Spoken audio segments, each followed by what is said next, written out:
Assalamualaikum warahmatullahi wabarakatuh.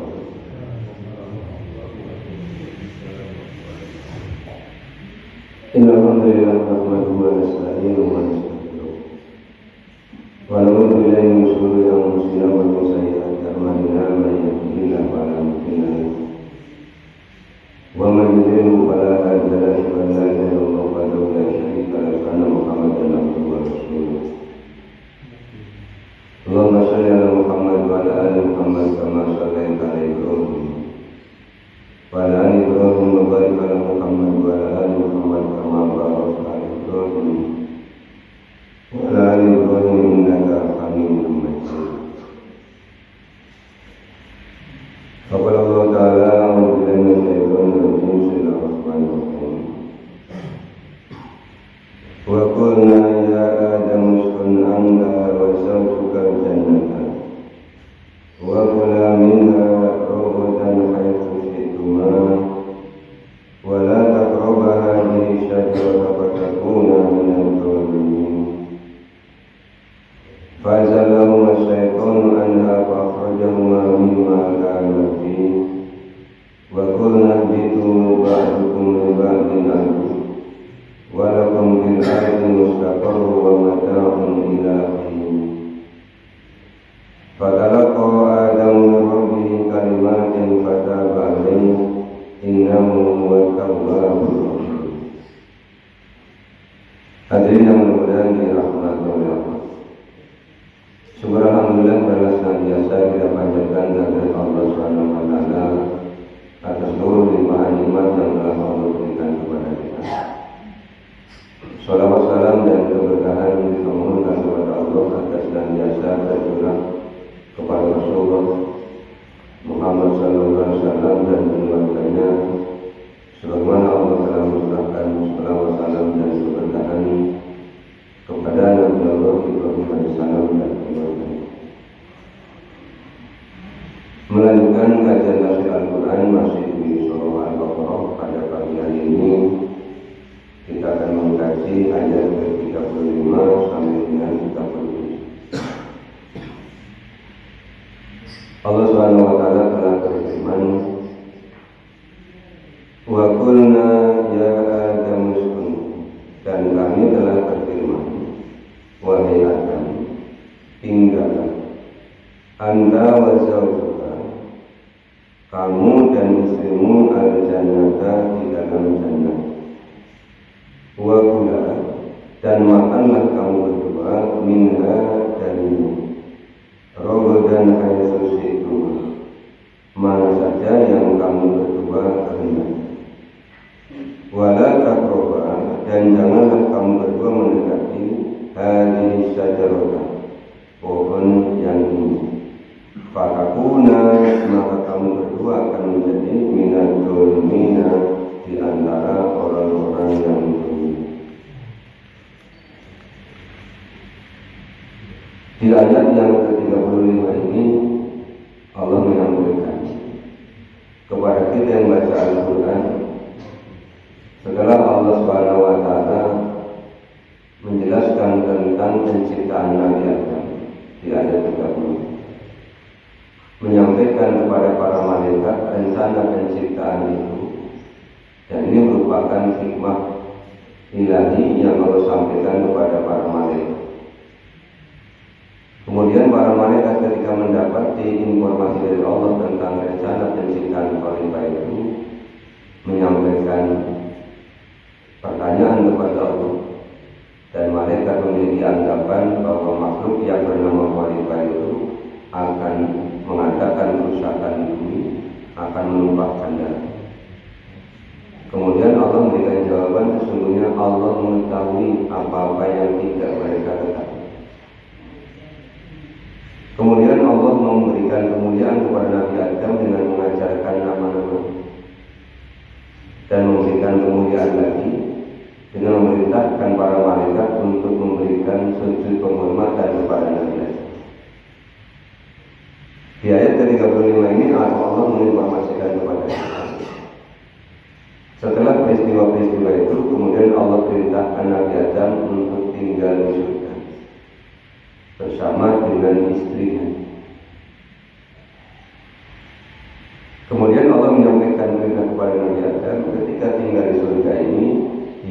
boleh makan apa saja.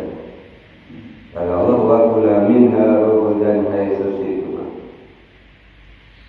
Tetapi Allah menguji Nabi Adam dengan sebuah larangan. Jangan kamu dekati pohon ini. Kemudian Allah menjelaskan alasan ketika memberikan larangan itu, kalau engkau mendekati pohon ini, maka engkau akan menjadi orang yang zalim. Ibu bapak yang mudah-mudahan dirahmati Allah. Di ayat ke-35 ini Allah tidak menjelaskan pohon apa yang tidak boleh didekati. Sehingga sebenarnya kita tidak perlu memikirkan, kemudian tidak perlu pusing aslinya pohon apa sih yang dilarang oleh Allah. Karena Allah SWT tidak memberikan penjelasan. Kadang-kadang memang manusia kan punya rasa keingintahuan yang tinggi. Termasuk muncul juga pertanyaan, surga yang ditempati Nabi Adam ketika selesai diceritakan itu apakah sama dengan surga yang nanti ditempati oleh orang-orang yang beriman?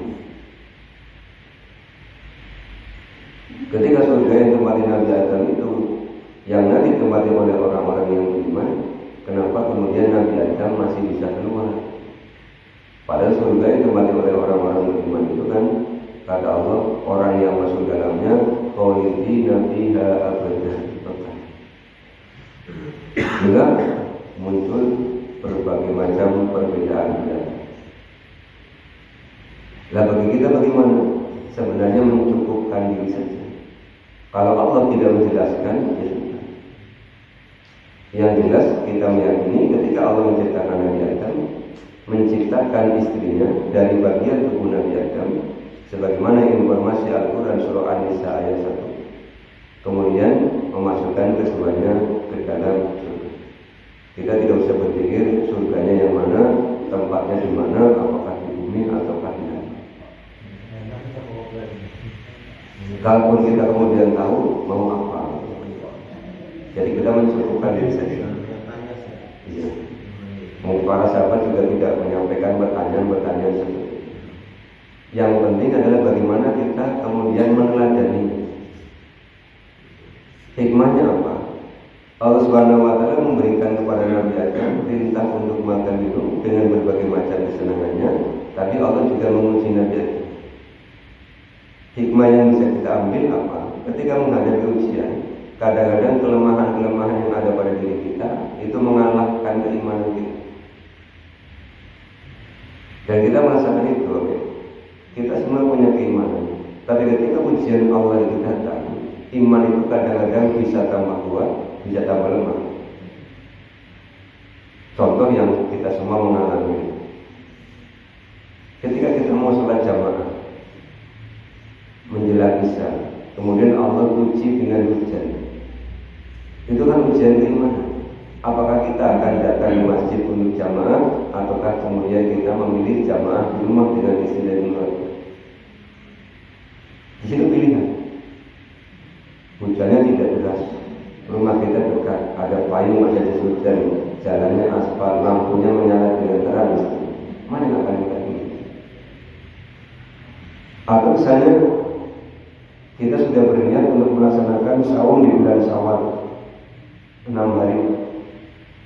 Kemudian begitu malangnya sudah berniat habis sisa, kita lihat ada undangan reuni, ada undangan pertemuan keluarga. Ternyata undangannya tanggal 3, tanggal 4, tanggal 5, tanggal 6, tanggal 7, tanggal 8. Kemudian kita memilih, bingung antara menghadiri atau melaksanakan saum dan bulan Syawal. Ini kan pilihan. Bukankah hidup ini adalah ujian? Allah menyampaikan allazi khalaqal mauta wal hayata liyabluwakum ayyukum ahsanu amala.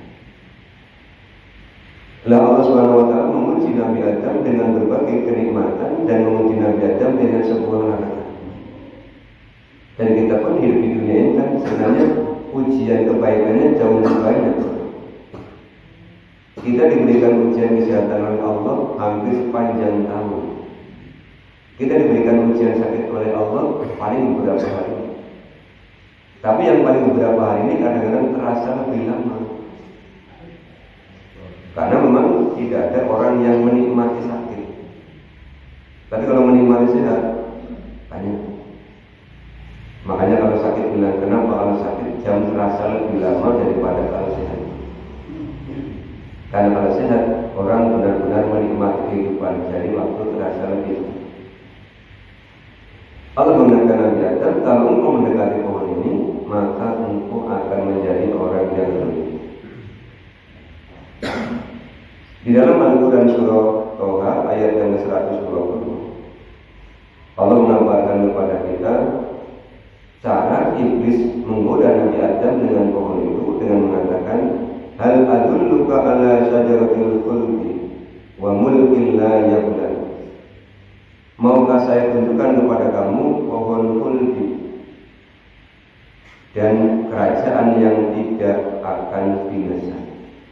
Jadi istilah syajaratil khuldi itu dibisikkan oleh syaitan kepada Nabi. Kalau Allah tidak menyebutkan nama pohon, ini adalah cara iblis untuk memperdayai Nabi Adam. Di ayat yang ke-36 Allah menyampaikan fa'azallahuma syaitan. Kemudian syaitan menggelincirkan keduanya, Nabi Adam dan istrinya. Menggelincirkannya dengan cara apa? Di dalam Al-Quran surah Al-A'raf Allah menyampaikan fawaswasa lahuma syaitan liyubdiya lahuma ma uriya min sawatihima wa qala ma nahakuma rabbukuma an hadhihi syajarati illa an takuna malakaini aw takuna minal khalidin. Ini bisa Bapak Ibu baca dalam Al-Quran surah Al-A'raf ayat yang ke-20. Setan kemudian memberikan rasa was-was. Jadi setan melihat peluang kelemahan yang ada pada diri manusia. Karena manusia itu biasanya kalau dilarang malah penasaran. Naik motor kemudian ada tulisan jangan tengok kanan, mesti pengen nengok. Kalau dibilangin silakan tengok kanan, tidak akan nengok. Karena manusia itu punya rasa penasaran yang tinggi. Jangan dibuka, malah pengen dibuka. Nah ini kan kemudian dilihat peluang oleh iblis untuk menggelincirkan Nabi Adam, kemudian diberikan bisikan was-was dalam hal ini dengan mengatakan kepada Nabi Adam, Tuhanmu tidak melarangmu dari mendekati pohon ini, melainkan supaya kamu bisa menjadi dua orang malaikat atau kamu bisa menjadi orang yang kafir. Ini pun setan menguji manusia karena manusia punya sifat serakah. Orang itu biasanya ingin selalu meningkat dari satu keadaan ke keadaan berikutnya. Misalnya sekarang sudah mendapatkan amanah untuk menjadi pemimpin RT misalnya. Kemudian dibisiki orang pengen jadi pemimpin RW. Iyalah, maka ketika ada pemilihan nyalon jadi pemimpin, sudah jadi pemimpin RW dibisiki lagi orang pengen jadi kepala desa nyalon lagi. Terus, karena manusia itu punya sifat serasa, ingin terus meningkat. Nabi Adam sudah diciptakan oleh Allah sebagai khalifah, sebagai manusia, maka oleh iblis dibisiki, mau tidak jadi malaikat, mau tidak kekal di surga. Bisikan inilah yang kemudian menyebabkan keduanya tergelincir. Kemudian keduanya mendekati pohon yang Allah larang itu. Kata Allah, falamma dzaqas syajarata badatahuma sawatuhuma wa tafiqa yasifani alaihi ma min warqil jannah. Ini ayat yang ke-22. Lah pandainya iblis menginginkan Nabi Adam dengan menawarkan kalau mendekati pohon itu akan jadi dua malaikat, akan kekal. Ditambah iblis juga bersumpah kepada Nabi Adam. Kata Allah, wa qasamahuma inni lakuma laminan nasihin. Iblis itu bersumpah kepada Nabi Adam bahwa dia menyampaikan nasihat itu untuk kepentingan Nabi Adam. Maka Bapak Ibu, kita pun berhati-hati ketika ada orang datang kepada kita memberikan dukungan, memberikan nasihat. Apakah itu memang nasihatnya untuk kepentingan kita atau justru menjerumuskan kita? Kadang-kadang kan misalnya begini, Bapak Ibu mau hajatan, kemudian teman saudara datang ngompol-ngompol, misalnya mau menikahkan putra atau putri yang terakhir. Terus teman bilang, Pak, ini karena hajatannya dengan yang terakhir, si putu buahnya gede-gedean kan. Bila perlu adakan acara hiburan 7 hari 7 malam. Dengan itu kan orang kaya, hartanya kan banyak. Ini kan bedanya begitu. Terus orangnya mengatakan, ini untuk kebaikan panjenengan, nama baik panjenengan. Nah, ketika kemudian diselenggarakan hajatan besar-besaran, menyelenggarakan hiburan 7 hari 7 malam, selesai dihitung, ternyata anggarannya begitu banyak habisnya, getun begitu. Itu getun bisa dinuruti ya. Jadi dengarkan ketika orang memberikan nasihat, apakah benar untuk kebaikan kita atau sebenarnya dia sedang menjerumuskan kita. Jadi jangan terperdaya dengan beras. Kadang-kadang anak muda pandai naik motor, cerdas temannya dengan hebat. Bisa hebat lagi kalau bisa naik motor tidak usah dipegangi. Lepas tangan, begitu ngebut tidak dipegangi, nabrak. Aduh, bisanya aku nuruti si bulan. Ya. Atau misalnya ya tugas-tugas yang lain yang sebenarnya itu untuk memperdayai diri kita. Jangan sampai kita melakukan hal yang pernah diperbuat oleh ayah anda kita. Nabi Allah Adam AS digelincirkan oleh iblis yang memberikan bisikan dalam hati. Kemudian Allah menyampaikan, akibat mendekati pohon yang Allah larang itu, fa'akhrajahuma mimma kana. Kemudian kami mengeluarkan keduanya. Di sini kita mendapatkan informasi apa? Mendapati informasi sebab akibat. Mendapatkan informasi tanggung jawab. Nabi Adam oleh Allah dikenalkan dengan perintah, dikenalkan dengan larangan, dan diberitahu kalau mendekati pohon ini kamu akan dolim. Maka ketika kemudian Nabi Adam mendekati pohon itu, mengambil buahnya, memakan keduanya, menyebabkan keduanya kemudian dikeluarkan oleh Allah dari dalam jannah. Kita mengetahui ternyata segala perbuatan kita ada akibat yang kembali kepada kita. Di Al-Quran surah Al-Zalzalah Allah menyampaikan, "Faman ya'mal mithqala dzarratin khairan yarah, wa man ya'mal mithqala dzarratin syarran yarah." Maka barang siapa berbuat kebaikan, dia akan melihat kebaikan. Barang siapa berbuat keburukan, dia akan melihat keburukan. Dan itu tidak hanya nanti tunggu di akhirat, di dunia pun demikian. Orang yang rajin menolong sesama, menolong manusia, menolong saudaranya, suatu saat dia butuh apa-apa, dia akan ditolong oleh banyak orang. Orang yang tidak mau menolong orang lain sangat egois, tidak mau membantu. Ketika dia sengsara, dia tidak ada orang yang menolong. Orang yang suka berbagi, punya apa bagi-bagi, habis kemana membeli oleh-oleh, ya tetangganya pun akan baik kepada dia. Tapi orang yang bakhil, orang yang amat sangat medit sekali, yang ketika dia butuh tetangganya tidak ada yang mau bantu. Karena kata Allah Subhanahu wa taala, "Man amila sholihan fali nafsi wa man asaa falaiha wa ma rabbuka bidzalamil abid." Siapa yang berbuat baik untuk dirinya, siapa yang berbuat buruk juga untuk dirinya. Dalam hal makan minum saja, Bapak. Itu Al-Zalzalah ayat 7 dan 8 juga berlaku. Allah sudah mengingatkan kita makanlah yang halal dan wajib. Tapi kadang-kadang kita tidak kuat godaan.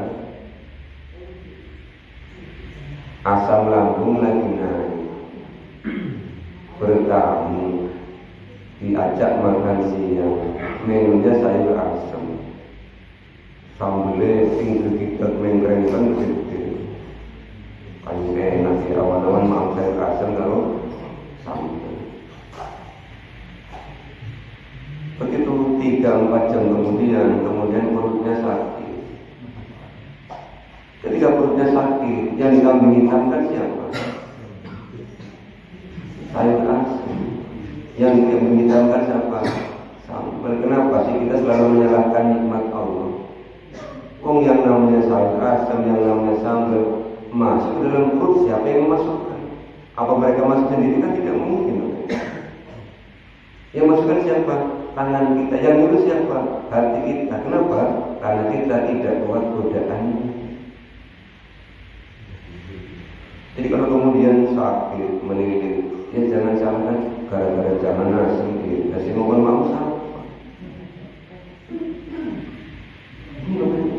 Kita kalau sakit mesti sering mencari tersangka adalah makanan. Makanan itu oleh Allah dianugerahkan dan Allah dicatatkan halal dan thayyiban. Ini kita mendapatkan informasi dari ayat ini. Nabi Adam melakukan pelanggaran, maka ada akibat yang dia terima. Kalau kita melakukan pelanggaran atas Allah, jangan berlebihan wala tusrifu. Makanlah dan minumlah dan janganlah berlebih-lebihan. Saking dia hanya makan pelan. Remnya orang pakai pakem. Ini lagi sehat, tidak ada gangguan makan siang. Lapar, lauknya yang diidam-idamkan. Nambah lagi, akhirnya kebelakang. Dari naplang, katanya kalimatkan, aduh betul lah, keluar dunia. Kita sudah diingatkan oleh Allah, wala tusrifu, jangan berlebih-lebihan. Direm sebelum kenyang berhenti. Jangan sampai antum betul banyunya selanjut balik. Saking kenapa Pak, dari lupa diri, ya sudah. Jangan melanggaran ajar Rasulullah. Kemudian Allah berfirman kepada keduanya, wa qulna bitu ba'dukum min ba'din adu. Kami berfirman, keluarlah kalian semua.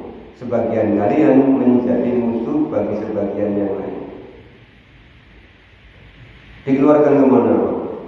Dikeluarkan ke bumi.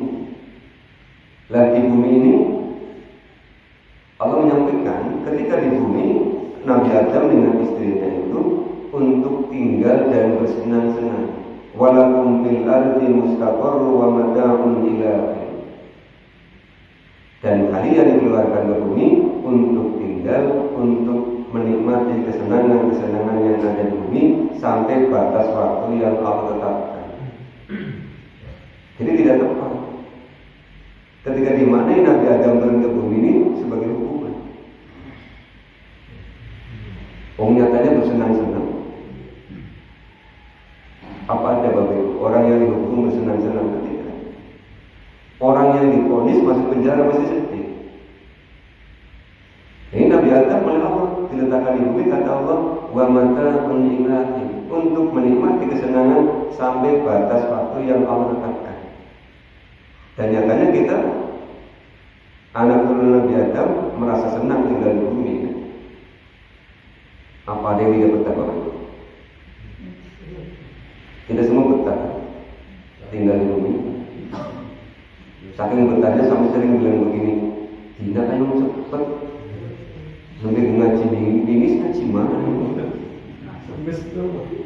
Bingir rukuk itu gimana kan?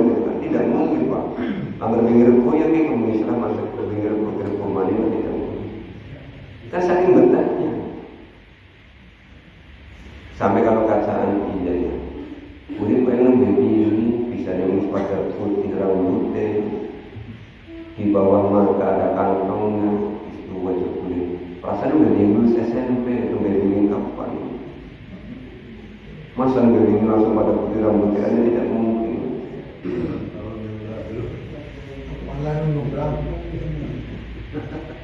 Ini saking betahnya kita di bumi, kita merasa waktu begitu. Makanya oleh Allah kan diingatkan wal asri. Kita semua hafal itu. Innal insana lafi khusr. Kalau kita tidak memanfaatkan waktu, kita akan jadi orang yang rugi. Jadi, kan ini ujuk-ujuk di sore. Ya tidak mungkin ujuk-ujuk di sore, mesti esok isi. Terus awal, terus di sore kan. Saat ini sibuknya banyak kegiatan lupa dengan Allah, ujuk-ujuk di sore. Saat ini sibuknya kehidupan dunia, ujuk-ujuk malaikatnya datang. Mau apa? Ini diturunkan. Kemudian kata Allah, di bumi selain mendapatkan kesenangan, sebagian dengan sebagian yang lain menjadi musuh. Iblis menjadi musuh hakiki manusia. Allah menyampaikan wala tattabi'u khutuwatis syaitan innahu lakum aduwwum mubin. Jadi kalau sudah bilang, Allah sudah bilang kepada kita, setan itu musuh yang nyata. Jadi yang namanya musuh ya musuh. Musuh is musuh. Jangan didengarkan tipu dayanya. Jam 3 sudah bangun, dibisiki suruh tidur lagi, jangan mau. Itu bisikan musuh. Jangan mau dilawan. Tidak, saya mau bangun. Begitu bangun segera berwudu, jangan ini hasil disiplin.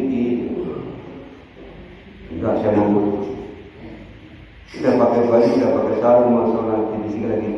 Bukan anak pesan masuk ke orang bisa.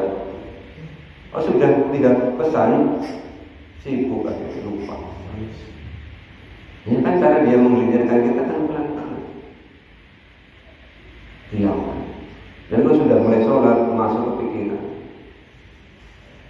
Yang tadinya tidak ingat jadi ingat. Begitu takbir untuk tahajud, ingat apa saja yang kemarin, yang hari ini, yang lusa ingat-ingat. Akhirnya kacau bacaan. Nyasar kemana-mana baca Quran. Akhirnya sholat kalau mulai sama sendiri. Hilang. Kalau sudah selesai apa godaannya selesai, belum akan dibisiki. Jadi dengan memang fungsi paling hebat. Batu daripada sare yang dengan sudah habis dengan kematian. Terus dalam hatinya bilang, iyalah sahabat bisik, bubarlah amalnya. Karena dia akan terus menyesatkan kita sampai dengan hari kematian kita. Dilawan. Kemudian makna yang kedua, sebagian menjadi musuh sebagian yang lain antar manusia. Antar manusia bisa saling bermusuhan. Bahkan Allah juga mengingatkan kepada kita. Yang namanya anak, yang namanya istri bisa menjadi musuh bagi pasangannya masing-masing. Makanya supaya tidak menjadi musuh, caranya bagaimana? Caranya dengan anfusakum wa ahlikum. Jaga diri, jaga keluarga. Berikan pendidikan keimanan agar saling menguatkan satu dengan yang lain. Nah, setelah dikeluarkan dari dalam surga turun ke bumi, kemudian Nabi Adam itu bertobat kepada Allah. Jadi Allah menyampaikan dalam Al-Quran surah Al-A'raf itu, wa nadahuma rabbuhuma alam anhakuma antilkuma hadhihi syajarati wa aqul lakuma inna syaitana kana lakuma aduwwan mubina. Kemudian Nabi Adam berkata kepada Allah, qala rabbana zalamna anfusana wa illam taghfir lana wa tarhamna lanakunanna minal khasirin. Dari mana Nabi Adam Adam tahu kalimat ini, Allah yang mengajarkan. Ayat 37, Fatalaqa Adamu min Rabbih kalimatin fataba alaihi. Kemudian Nabi Adam menerima beberapa kalimat dari Tuhannya, maka Allah menerima taubat. Ini kabar gembira bagi kita semua. Kalau kita melakukan keburukan, jangan kemudian berputus asa. Kalau kita melakukan kemaksiatan karena kejahilian kita, segera datangi Allah, kemudian bertaubat kepada Allah. Wasari'u ila maghfiratin min rabbikum, bersegera untuk menuju ampunan Allah. Karena Allah Maha penerima taubat, Maha Pengampun. Nabi Adam melakukan pelanggaran, kemudian oleh Allah diajari kalimat-kalimat bertobat. Nabi Adam kemudian bertobat dengan menyampaikan, Rabbana, ya Tuhan kami, dolamna, kami telah berlaku dolim atas diri kami, angkusan. Wa in lam taghfir lana, dan jika Engkau tidak mengampuni kami, wa tarhamna, dan tidak menyayangi kami, lanakunanna minal khasirin, sungguh kami berdua akan menjadi orang-orang yang maka kita semua manusia tempatnya salah berlupa. Jangan malu, jangan ragu, jangan bosan untuk minta ampunan kepada Allah. Tapi juga jangan mengulangi kesalahan lagi. Kadang-kadang taubat paling, taubat paling, taubat paling. Dapat paling ini tinggal bagaimana? Kalau sudah bertaubat ya sudah.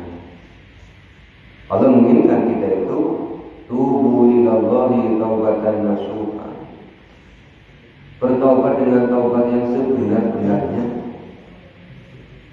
Jangan istilahnya apa? Taubat sambelnya, makan pedes, ketun makan sambel, masuk orang masuknya mama. Jangan. Pas sudah bertaubat sudah.